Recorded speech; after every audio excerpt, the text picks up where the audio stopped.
like I said, it's gonna make multiple application videos.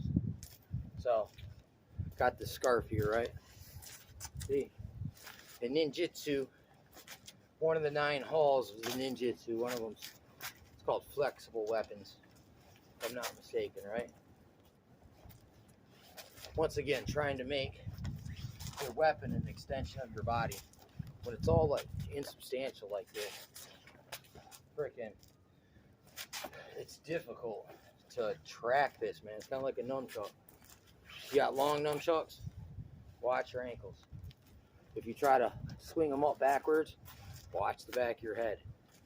You know what I'm saying? It takes a while to grow those eyes in the back of your head, so to speak. But once again, I'm using the same look, hand postures, right? I'm just moving with it, right? Look, like with this, for instance. There's a lot, like, look, if you hold it like this, you go up like this. Or if you got your hands down instead of up, you block like that. You'd also go like this, block to the side, block to the side. Like if dude swings a staff at you, you catch it. If he punches at you, you hit his arm with that. But you can also, what I love about these things, you can wrap people up so good. It's kind of like, let me show you this. See right here? It's almost like a noose. Look, it's like a trap. If I can trick you into putting your arm inside of this area or your leg, you're freaking wrapped already, dude. I mean, it doesn't necessarily mean I'm going to get you. But it's kind of like I heard this karate guy say too. Like, there's subsequential moves within every kata. I mean, I don't really train katas, freaking, but I still listen to ninja guys, karate guys. You know, I watch wrestlers and freaking Brazilian jiu-jitsu techniques and freaking grappling techniques, freaking judo techniques. I don't really discriminate. And actually, I heard the original ninjas were really from China. Okay, so it's like that's one thing about what ninjutsu is. It's finding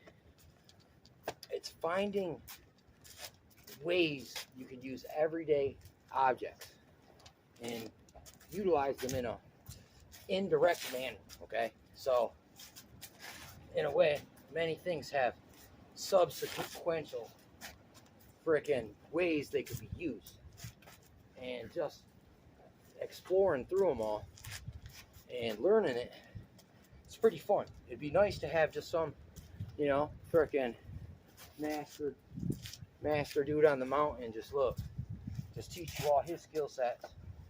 But you know, that's another thing about kung fu guys.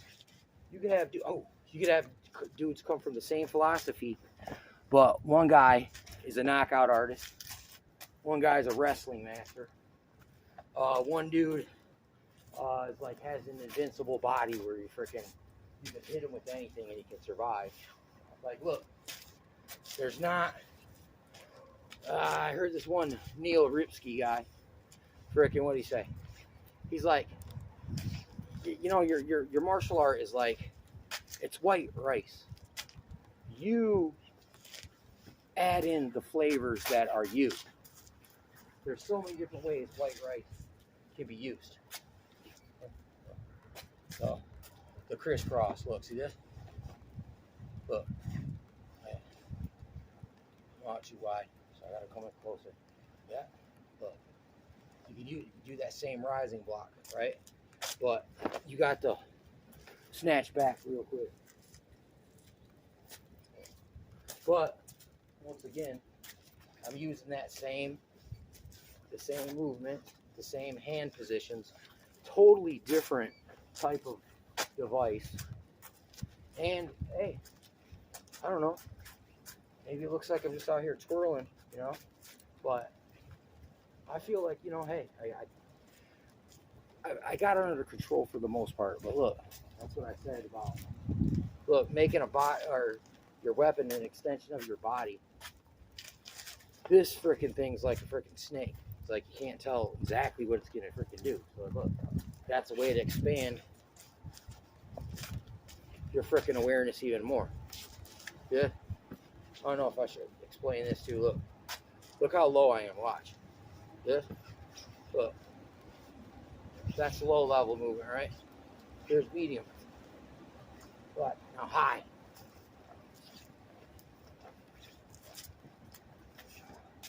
See, those are like ranges.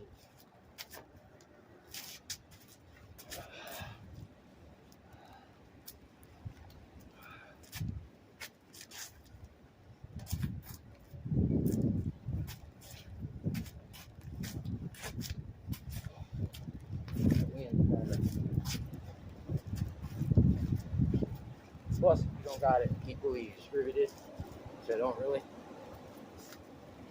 kind of throws it off. Your synchronicity. But look, side to side. You know what I'm saying? Look, diagonal up, straight up, freaking up with the freaking arms crossed, freaking look down. You know what I'm saying? Or you freaking do it like this, you. You know what I'm saying?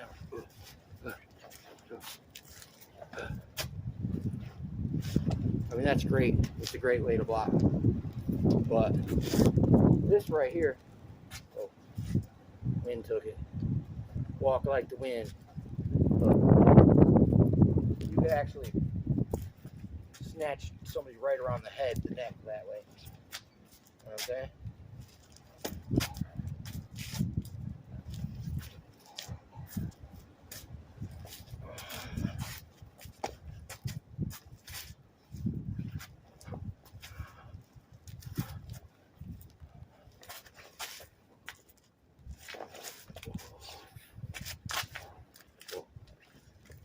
Lost it. That wind makes it.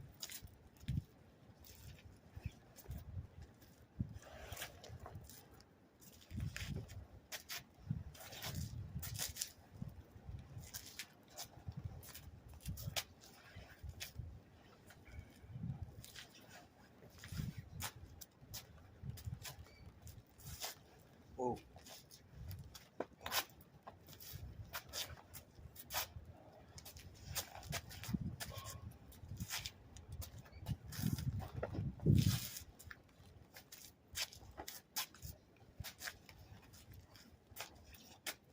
I like doing that too sometimes. Where I don't even grip it. Look, I just let it sit.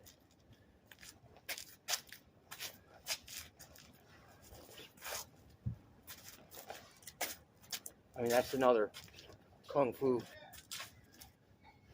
technique that you want to learn. It's called sticky body. It's where you observe the subtle pressure of the opponent pressing against you.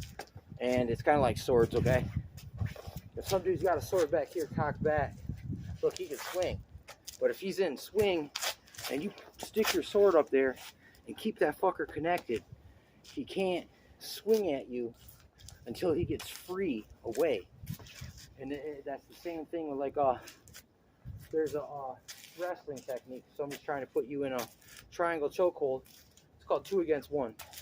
It's where you take both your hands and you grab one of his arms.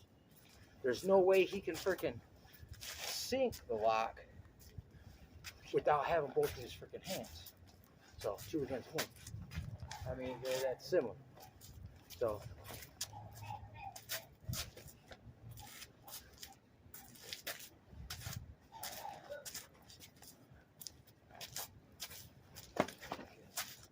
lost it again. Couldn't tell if it was there. Yeah, this one. Never actually used this scarf before, so look.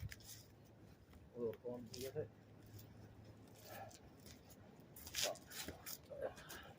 I know this isn't a good demonstration, but demonstration of application.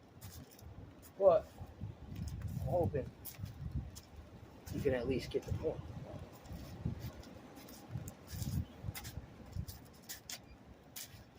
Long, continuous, circular movements generate heat. So, well, especially with this technique, it's easy to know what that feels like.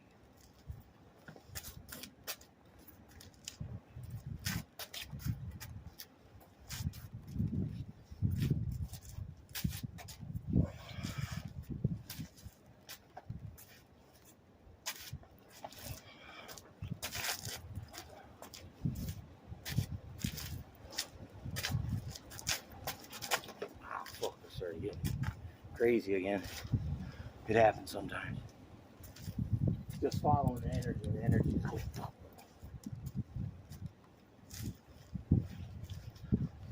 Internal martial art is probably to understand, but a lot of people probably just be like, what the hell are you talking about?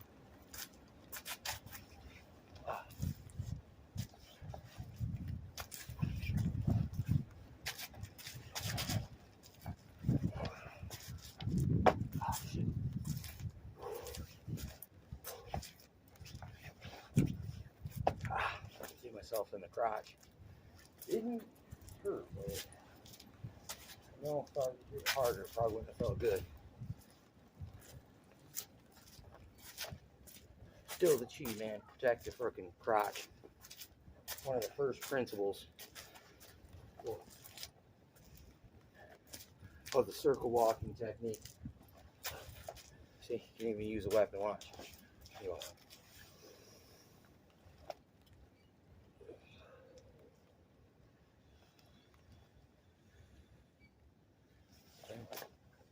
Still chi.